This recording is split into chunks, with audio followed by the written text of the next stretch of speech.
এবার বিজেপির পায়ে ধরে ক্ষমা চাইলেন বিএসএফ। আর এই ঘটনার একটি ভিডিও সামাজিক যোগাযোগ মাধ্যমে ছড়িয়ে পড়তেই ব্যাপক চাঞ্চল্যের সৃষ্টি হয়েছে। জনমনে প্রশ্ন উঠছে, বিএসএফ কি এমন করলো যার কারণে বিজেপির পায়ে ধরতে হলো?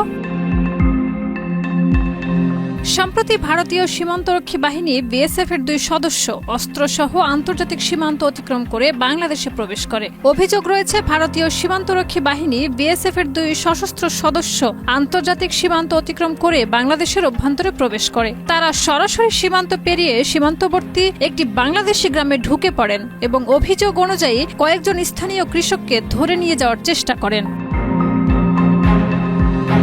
ঘটনার খবর পেয়ে দ্রুত বর্ডার গার্ড বাংলাদেশ বিজিবি এর নিকটস্থ ক্যাম্প থেকে সদস্যরা ঘটনাস্থলে পৌঁছান।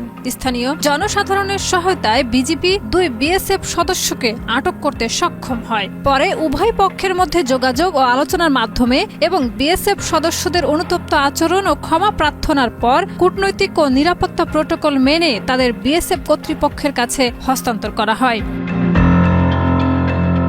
সামাজিক যোগাযোগ মাধ্যমে ছড়িয়ে পড়া ভিডিওতে দেখা যায় আটককৃত বিএসএফ সদস্যরা বিজিবি সদস্যের কাছে ক্ষমা প্রার্থনা করছেন এবং নতজানু হয়ে তাদের প্রতি অনুরোধ জানাচ্ছেন।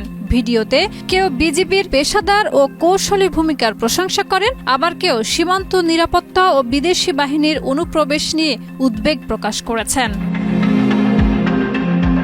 বিষয়টি নিয়ে এখনো পর্যন্ত সরকারি পর্যায়ে কোনো আনুষ্ঠানিক বিবৃতি না আসলেও সীমান্তের টহল ও নজরদারি বৃদ্ধি করা হয়েছে বলে জানা গেছে।